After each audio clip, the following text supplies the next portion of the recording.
It is a warplane light years ahead in its design. A supersonic killing machine built to become the stealth fighter of the 21st century. Packing a deadly array of state-of-the-art missile systems, it excels at both close-in dogfighting and precision strike ground attacks. Invisible to enemy radar, it can intercept and strike any target without warning. America's newest super weapon, the FA-22 Raptor, next on Modern Marvels.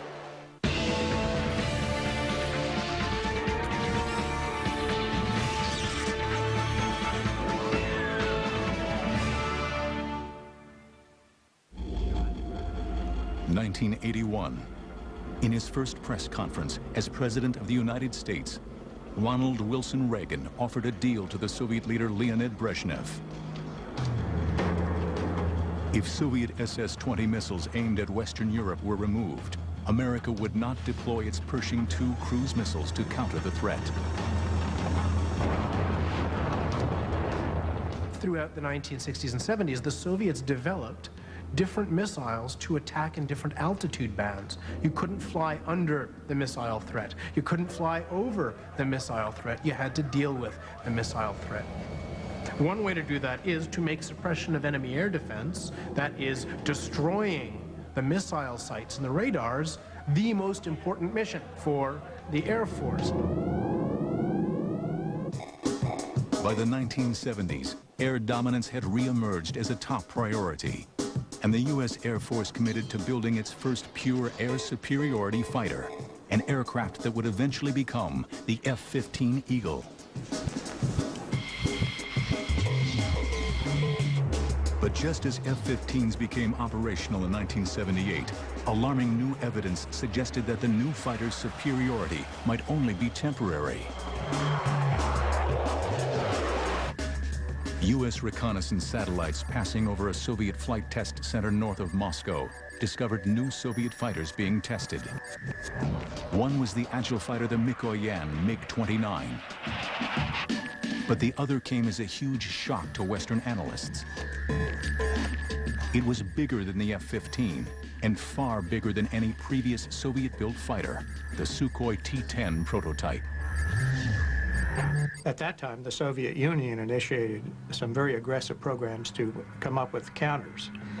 And both Mikoyan and Sukhoi, both those design bureaus, initiated new aircraft development efforts. And it appeared that they were on a track that would field some very advanced fighters. If the MiG-29 had concerned the American military establishment, the existence of the Sukhoi T-10 set alarm bells ringing.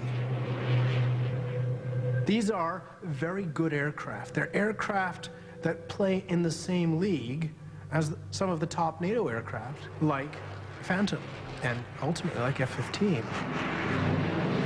The goal is world peace. Just weeks into his first term, America's 40th president increased U.S. defense spending by $32.5 billion and began the rearmament of the United States on a colossal scale. In 1981, the Cold War was getting very warm.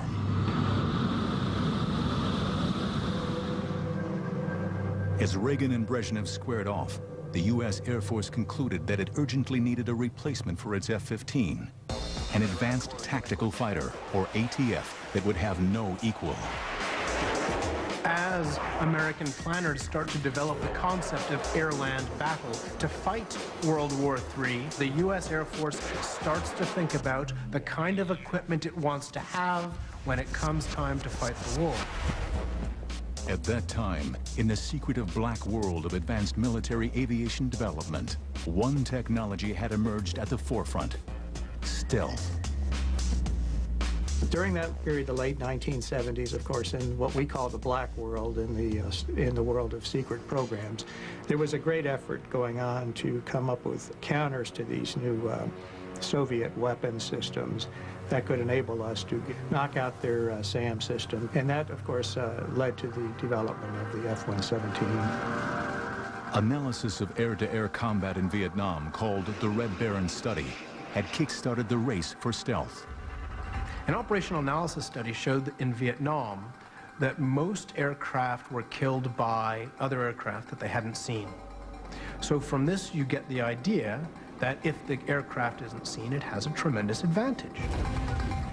Air combat data from World War II and Korea reinforced this need for invisibility.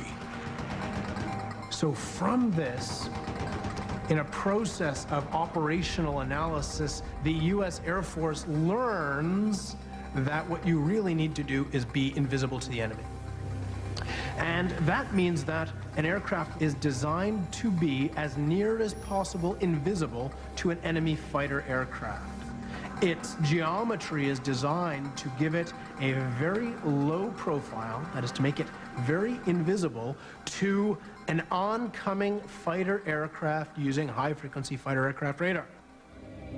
The principle of stealth technology is to literally make an airplane invisible to the enemy. An aircraft's shape must reflect incoming radio waves away from the enemy radar rather than towards it. To further obscure the warplane's visibility, an aircraft is then covered in materials that absorb radar signals. In turn, this reduces its visibility on a radar screen. Leading the way in stealth technology was Lockheed Martin's Skunk Works. In the late 1970s, stealth wasn't widely known outside of a few companies. The ability to integrate stealth technology, shaping for stealth, and the materials was really only well known in two companies. It was Lockheed and Northrop. In 1977, amid unprecedented security, Lockheed flew a prototype of the world's first stealth fighter. And by the 1980s, during Operation Just Cause, its F-117 helped to destroy General Noriega's regime in Panama.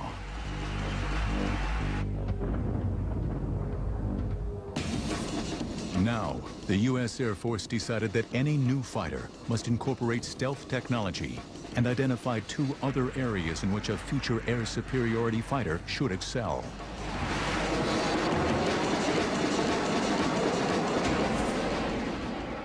Well, at that stage of the game, it was clear that the Air Force wanted a stealthy fighter. It was also clear that they wanted an airplane that would supercruise, in other words, run supersonically without lighting off the afterburners. And they didn't want to sacrifice any of the classic fighter maneuverability. So they wanted a fighter that, besides all the new technology, would maneuver as well or better than the F-15. In October 1982, representatives from aircraft manufacturers met with the U.S. Air Force and began to identify the specific must-haves for the new fighter. It must be a supersonic cruise aircraft with a combat radius of 700 to 900 miles, with reduced observables if possible. The aircraft would have to be able to operate on a 2,000-foot runway and must be easier to maintain than an F-15. The challenge was issued. Now it was up to the finest aviation manufacturers in the world to respond. The Advanced Tactical Fighter program was about to begin, and the Raptor, America's fifth-generation fighter, was about to be hatched.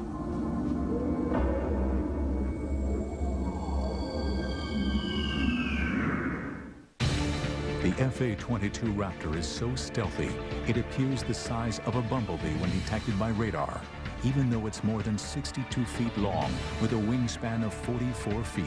Modern marvels will return in a moment.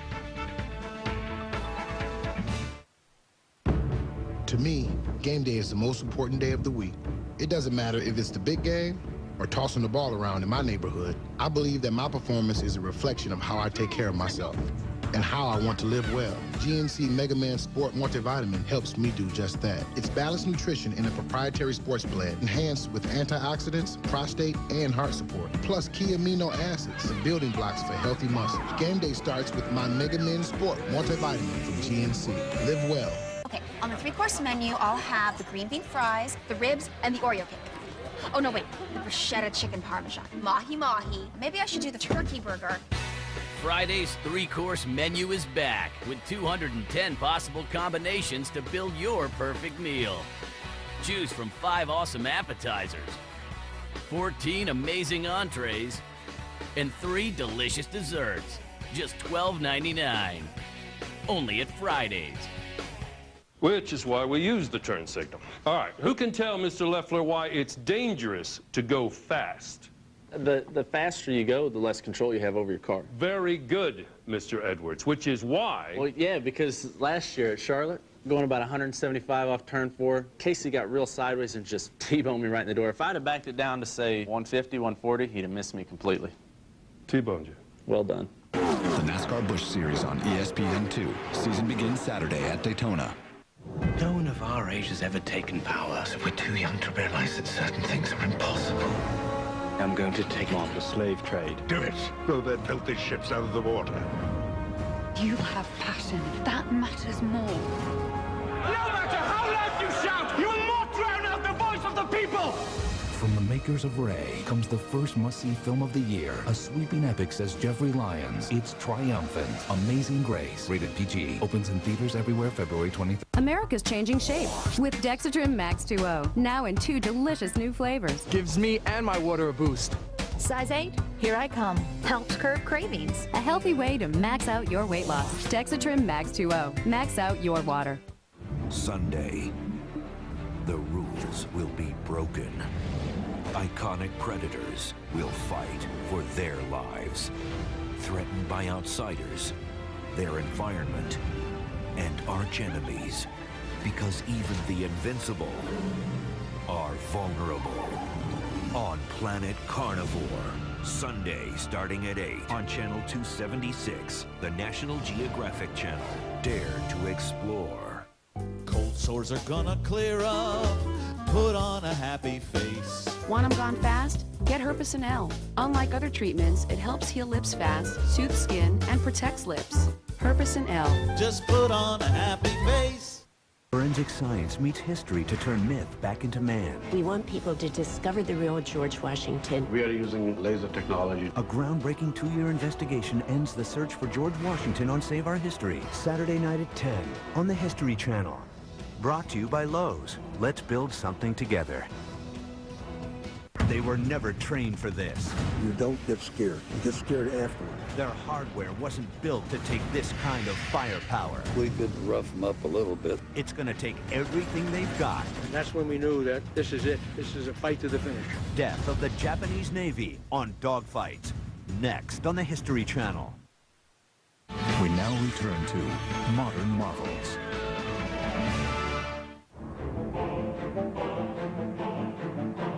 By 1983, U.S.-Soviet relations had reached a new low. Following Leonid Brezhnev's death, the Politburo, now controlled by ex-KGB boss Yuri Andropov, was labeled by Reagan as the focus of evil in the modern world. Continuing his policy of rearmament, Reagan announced plans for the Strategic Defense Initiative, better known as Star Wars.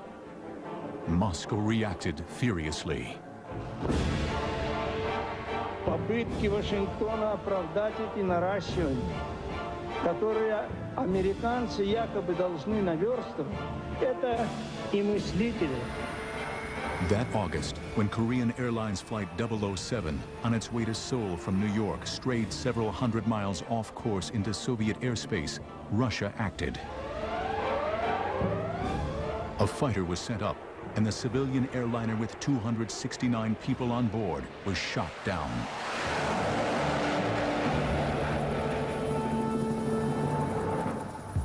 The shooting down of KAL-007 sent shockwaves around the world, straining international relations almost to a breaking point. What can we think of a regime that so broadly trumpets its vision of peace and global disarmament, and yet so callously and quickly commits a terrorist act to sacrifice the lives of innocent human beings?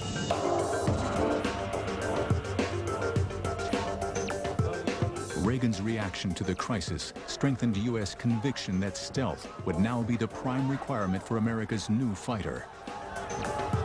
Some senior people in the Pentagon looked at the stealth requirements and decided they were inadequate, and they radically changed them. So stealth became a really major, dominant requirement in the program. In this politically charged climate, the U.S. Air Force created its Advanced Tactical Fighter, or ATF, System Program Office. Based at Wright-Patterson Air Force Base in Ohio, Colonel Albert C. Piccirillo was placed in charge of the division. One of the things we really wanted was the ability to leverage stealth in a high-performance fighter. And we also wanted this high-performance fighter to still be capable of good close-in, within visual range maneuvering capability. In fact, we wanted more than just existing capability in some areas. Manufacturers were invited to submit concepts for an aircraft with an operational radius of 800 miles, enough to allow it to operate over the entire central region of Europe from bases in central England. It should have low observable characteristics and be able to cruise at Mach 1.5 for an astonishing 600 miles. We weren't building an airplane for the 1990s, although that was what we were trying to do.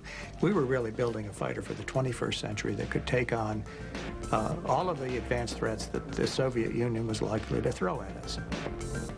All of the teams had their work cut out for them, but on top of this, the military added another complicating factor.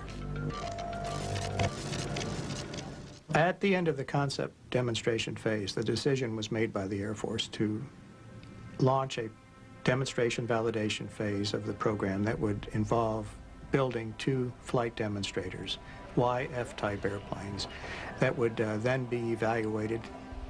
They didn't have to have full armament, they didn't have to have avionics, they didn't have to have stealth coatings. But essentially, they were going to go out and show us what you can do.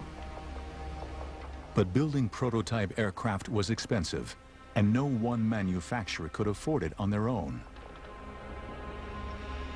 They all know that they must invest so much money in developing that if they don't get the contract, they're going to be so out of pocket, it's going to hurt the company badly. Each manufacturer would submit a design for the demonstration valuation, or DEM-VAL competition, but agreed that the winning company would be the prime contractor and its partners subcontracted to produce major components. Everybody's investment will be at least partly repaid because everybody gets a piece of the action. 7 designs for the Air Force competition were submitted for final evaluation. All of the 7 contractors came in with designs that were very feasible, and that could have been built. The question was, which were the best, and then how did we determine that they really were good enough?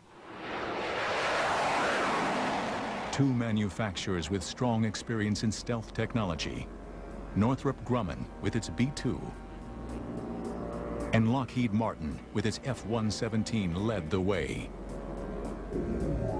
Northrop's Advanced Tactical Fighter, or ATF design, was for an alien-looking aircraft with diamond platform wings and huge V-tails. It was a design that stressed speed and stealth. Northrop came in with an airplane that really, from the very beginning, looked just like the YF-23 that eventually was built and flown.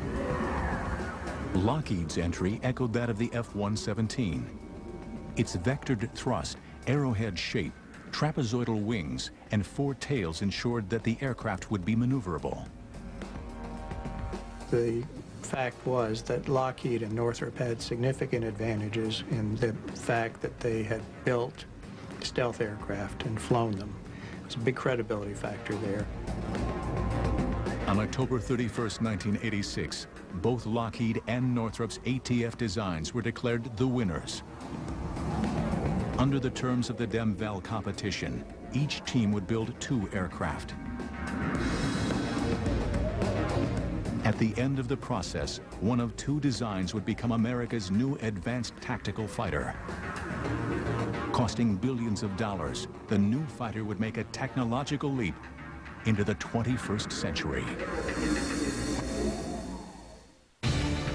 The FA-22's radar system gives the aircraft a first look, first shot, first kill capability.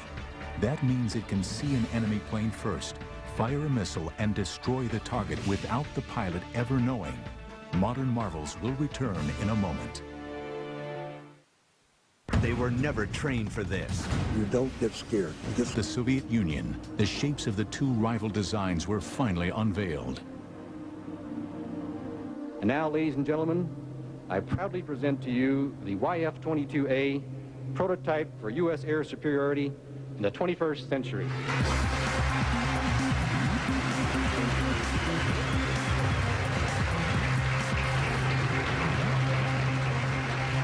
On behalf of the entire team, I am honored to present the YF-23.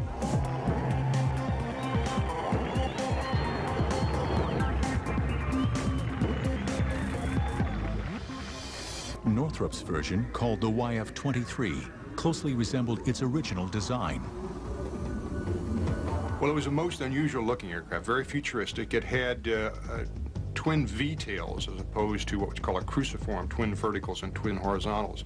It had a large trapezoidal wing, and it had a very slender shape when looked at from the edge-on view. In contrast, Lockheed's design, called the YF-22, seemed surprisingly conventional, with 4 tail surfaces, vectored thrust, a broad, solid body, and a conventional wing.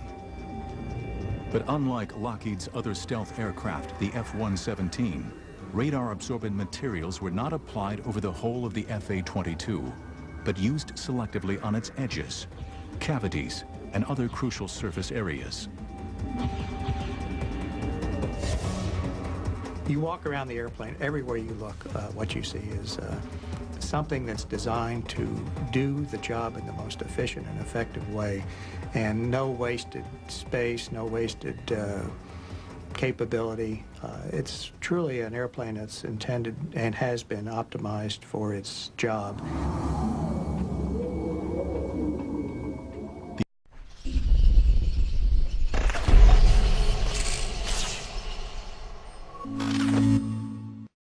The F-22 carries its weapons internally. 4 weapons bays are hidden in the central mid-body section. 6 missiles can be carried in the ventral bays, which are covered with bifold doors. The side bays will each hold 1 Sidewinder missile carried on a trapeze launcher. The mid-body section also houses the fighter's landing gear and complex inlet ducts. Right from day one on the F-22, we decided to put S-shaped inlet ducts on it. So the airplane is built with S-shaped inlet ducts so that there's no way a radar is ever seeing the forward face of the jet engine. Attached to the mid-body is the forebody, which accommodates the cockpit and advanced avionics. Both the YF-23 and the YF-22 are impressive-looking machines, but their performance still needs to be tested. The most crucial stage of the competition is still to come, the flight testing.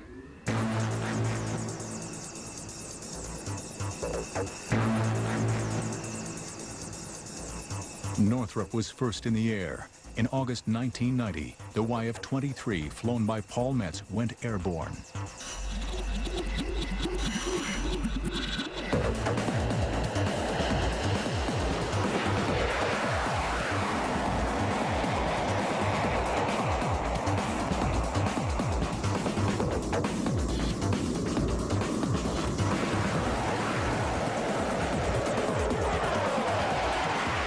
The test was a huge success.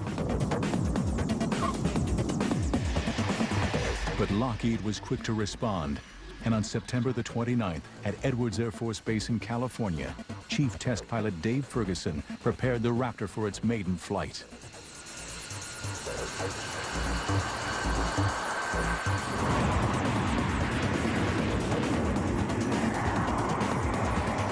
And I thought, the only thing in this airplane that's ever flown before was me. And I think in the back of my mind I was saying, please fly, when I pulled the nose up, and it just lifted off.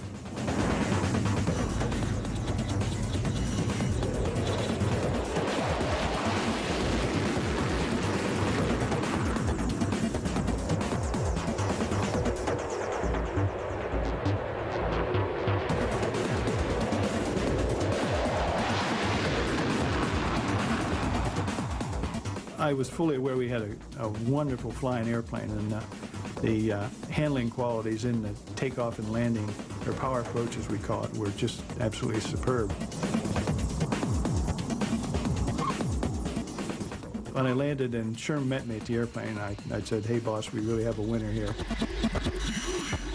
The way the F-22 performed was no surprise to anybody who was involved in the program, not at all. I mean, my money has been on the F-22 from early 1985, and it'll be there till I'm gone.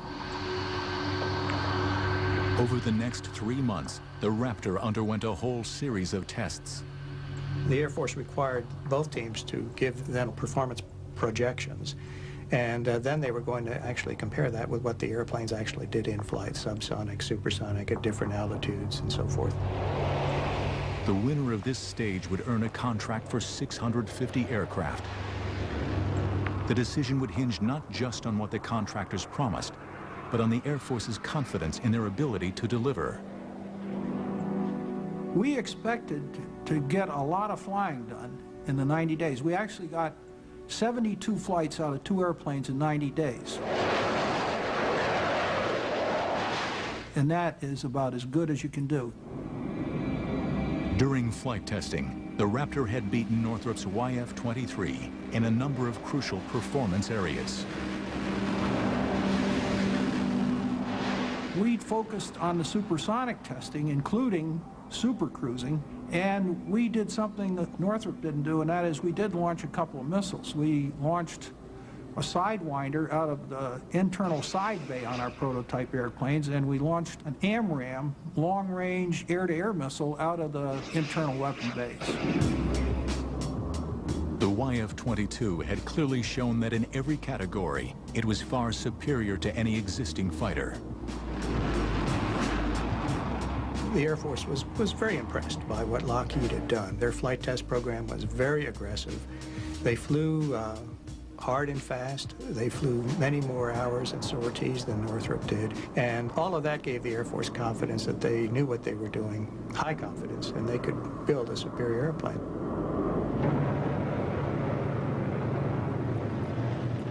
But it would be events in 1991 that would carve out the Raptor's future.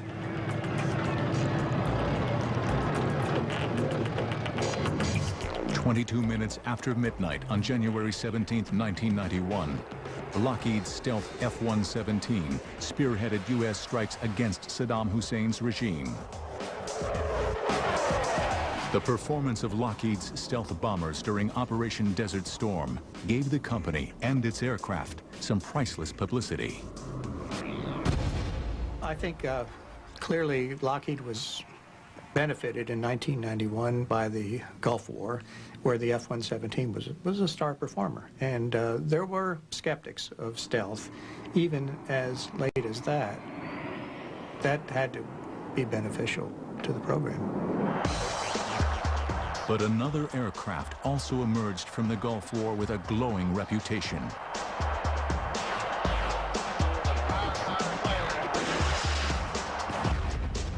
The F-15, the aircraft destined to be replaced by the ATF, emphatically confirmed its status as the foremost air superiority fighter in the world. Now, it appeared that the need for an advanced stealthy fighter, the F-22, might be totally unfounded. See, it's not like the F-15 wasn't any good. It's a good aircraft. It's still a good aircraft. It will be a good aircraft for years to come. You could even just tool up the factory and keep building new F-15s. Why not? Hey, I'm gonna bring him up now. But not everyone agrees. The big weakness in their argument is they are making a statement about world conditions today and what the threats are today. The real issue is what capability you want for 2025 or 2030. The people who say you don't need this, they think the world is not going to change in the next 20 years. And that is a hell of an assertion. By April 1991, bogged down by the F-15 debate, the U.S. Air Force prepared to announce the winner of the Advanced Tactical Fighter contract. But would the Raptor emerge from the controversy unscathed?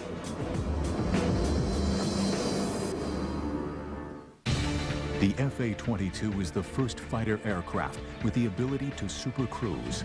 That means it can fly at a velocity of 1.5 times the speed of sound or greater without needing to engage afterburners. Modern marvels will return in a moment. Lockheed announced that it intended to locate the F-22's headquarters in Georgia, where the Raptor's forward fuselage would be built. General Dynamics would build the F-22's mid-body section in Fort Worth, Texas, and Boeing would manufacture the wings and tail in Seattle, Washington.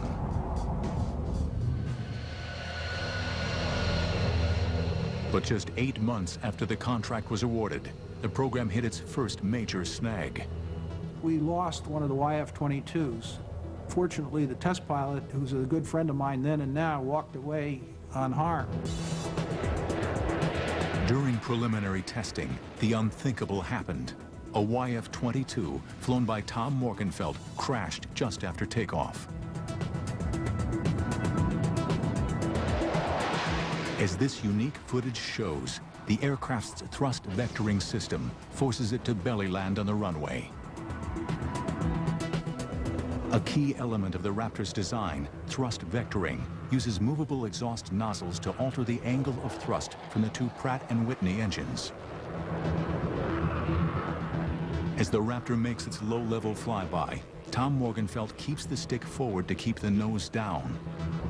But as the landing gear is retracted, the thrust vectoring engages and pushes the aircraft towards the tarmac. As the pilot struggles to correct this change in direction, the Raptor seesaws. The fundamental error there had nothing to do with the airplane. It had to do with the fact that you don't fly a green airplane and fly it at low speeds, at low altitudes. The cause of that accident was stupidity on the part of the management. It had nothing to do with technology. Despite the loss of the stealth aircraft, the program had achieved its major goals. 10 million man-hours of analysis, 4,000 hours of radar testing, and hundreds of hours of flight testing had gone into the development of the aircraft, even before construction was given the go-ahead.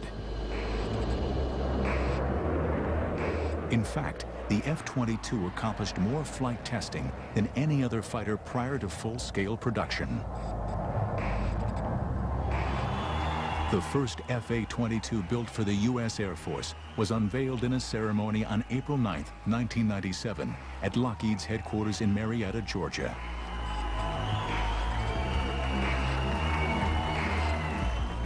Now Air Force pilots would get the opportunity to check out the new aircraft for themselves.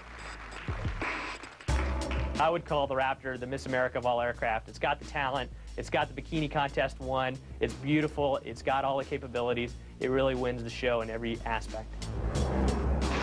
The airplane is eye-watering. It does everything the pilot asks of it, and it is very good at what it does. First flown by the Air Force in 1997, pilots at Edwards Air Force Base have exceeded 2,000 flight test hours in more than 900 missions.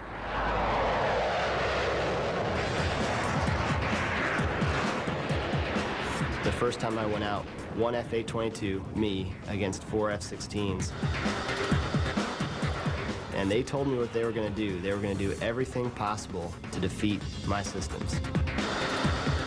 And I watched exactly what they did the entire time and shot them off. It was almost too easy, and I was almost laughing in the cockpit. A key breakthrough in the Raptor's design, its advanced cockpit and integrated avionics systems. But I think really where the Raptor gets its amazing capability is the fusion of all of the different sensors on the aircraft. You have a tactical scope that combines the information of all the other sensors on the aircraft into one display for the pilot. So as a pilot, you don't have to sort through the radar or another sensor to see what's going on around you. Information is power, and the way this airplane displays information to you, it gives you knowledge of the battle space. It's all about seeing what's out there in front of you and being able to make decisions about what to engage, when to engage, and how to engage it. I'd say integrated avionics does two things for me. Number one, it makes me a lot safer. It gives me less chance to crash my jet. It also makes every pilot who flies this aircraft more deadly. Instead of having to do 6 or 8 steps to achieve a kill, you really only have to do one.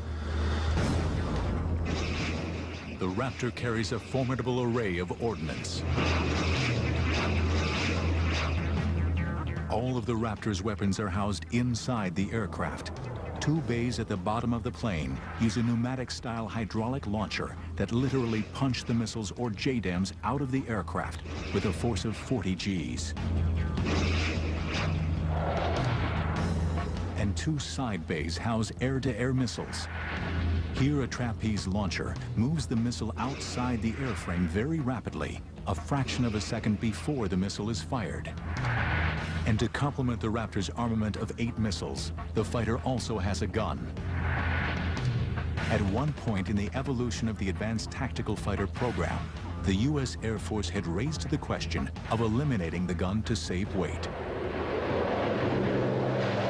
I think that the designers of the F-A-22 realized mistakes of the past, like the F-4 initially being designed without a gun, and realized that you should never say never about a threat that you're going to face or a situation you're going to find yourself in. And so the Raptor has designed itself a gun. Will anybody get close enough for us to use the gun? Well, hopefully not, probably not. By the late 90s, pilots in the Raptor program were convinced that their aircraft was made of the right stuff and would easily be able to outperform and destroy any other fighter in existence.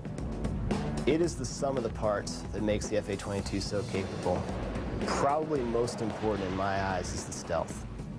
Having an aircraft that nobody can see is just a tremendous, tremendous advantage. The speed, the maneuverability, the precision, all those factors are incredible also. So when you put everything together, the Raptor is just incredible. But this belief was exclusively based on controlled flight and missile firing exercises. What the Raptor's pilots really needed was combat experience, and they were about to get it. America's untested 5th-generation stealth fighter was about to go head-to-head with a combat-seasoned air superiority fighter, the F-15 Eagle. The Pentagon recently estimated that the total development and production cost of its current plan for 279 Raptors would come to nearly $72 billion. Modern Marvels will return in a moment. Final 2, Modern Marvels. Before the F-A-22 Raptor enters operational service with the U.S. Air Force in the fall of 2005, it will have completed thousands of hours of vigorous combat testing. But since Desert Storm, critics of the F-22 program claim that the F-15 Eagle, destined to be replaced by the Raptor, already has the attributes necessary to remain the world's preeminent air superiority fighter well into the new millennium.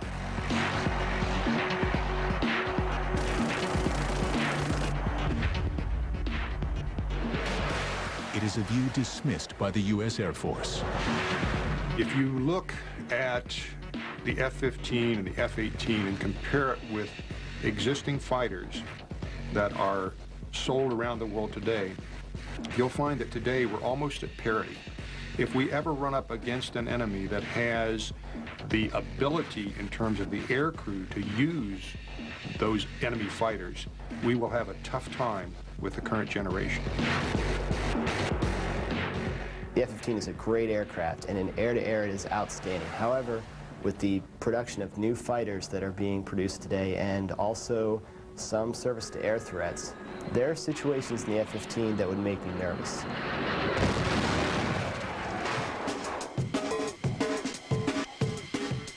In March 2003, supporters of the F-15 got the opportunity to see whether or not the Eagle was still the best fighter in the sky.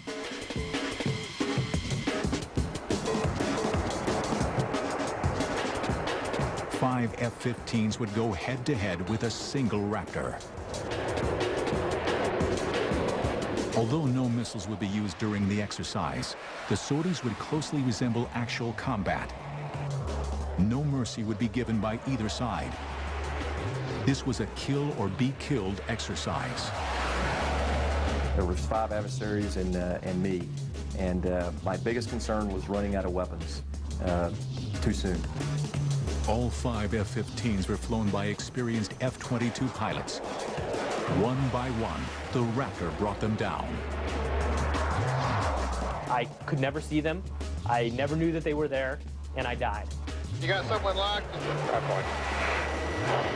Roll up. I could hear him on the radio calling his simulated missile shots, Fox 2, and knowing that this was getting really unnerving, because I could also tell his range was closing rapidly on me. There, 17,000, splash, splash. I don't think anybody ever saw me the entire time that while we were out in the airspace. Bandit, Fox. Could not find him, no matter what I did, and the next time was when he flew directly over the top of my airplane. I saw him visually. Well, in 3, 2, 1, snap. I know firsthand from flying the Raptor against other aircraft and flying other aircraft against the Raptor that it's like clubbing baby seals. It's so easy. The first indication you have that an FA-22 is out in your area of responsibility is when you are in your parachute heading down towards Earth and your jet is falling a little bit faster than you are. In combat testing with F-15s, the FA-22 Raptor had emphatically proven its doubters wrong. There have been times when the Raptor has gone up 2 versus 8 against F-15s, and it ends up being boring for the adversaries because no matter what they do, they die. Having flown the F-15 and now having flown the Raptor and seen combat, I would not want to be on the receiving end of what the FA-22 is capable of. We will take on anything, any combination of the latest aircraft that we can throw at ourselves, and we usually win. To date, 27 FA-22 Raptors have been delivered to the U.S. Air Force and are in limited operation at Edwards, Nellis, and Tyndall Air Force bases. Many more will follow. The Air Force has agreed to a final production run of almost 300 aircraft. I think 300 FA-22s will tip the scales of any conflict in our favor.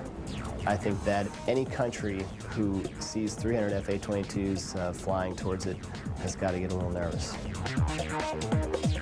Lockheed expects a full production rate of 60 aircraft a year.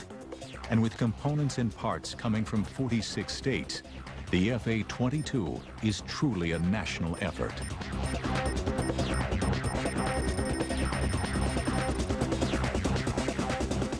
Costing a massive $93 million each, the Raptor is certainly the world's most expensive fighter aircraft. But for many, it is money well spent. Yeah, this was something special. This was not like an F-15 on steroids or an F-16 on steroids. This was the real thing with a leap of technology that's orders of magnitude better than what we have now. The interesting thing about the F-22, though, is it is a fixed volume with an infinitely increasing ability in terms of its computer capabilities. If you think about the airplane, it has fixed holes in the sides of the fuselage where computers sit today. In the future, there will be more computer capacity that requires less power going in that same physical hole. So the FA-22, over the course of its life, will only become a more and more flexible and more potent machine as computer capacity increases. America's FA-22 Raptor was created out of the Cold War fear that Russian-made fighters would sweep aside the F-15. But the world has changed since the frigid days of the Cold War. The Soviet Union no longer exists, and the F-15 has more than earned the fear and respect it commands as the current frontline fighter for the U.S. Air Force. But the Raptor, Lockheed's FA-22, looks set to carry U.S. Air Force doctrine well into the 21st century. I'd be terrified to go into the arena with something like that. I really would. I've been on the receiving end of it in testing and mentally translated myself to what if this was combat, and it is a unnerving and a disquieting feeling to fly in the same airspace with one of these airplanes. I would say that it's not fair to our enemies or even our own technology to fight against the Raptor, but the goal of war isn't fair, that we don't go into combat because we want a fair fight. We want to win as fast as possible with as little loss of life as possible. And the Raptor allows that to do that for generations to come. In today's changing world, there are few certainties. But the rule of the Raptor, America's air dominance fighter over the skies, is one of them.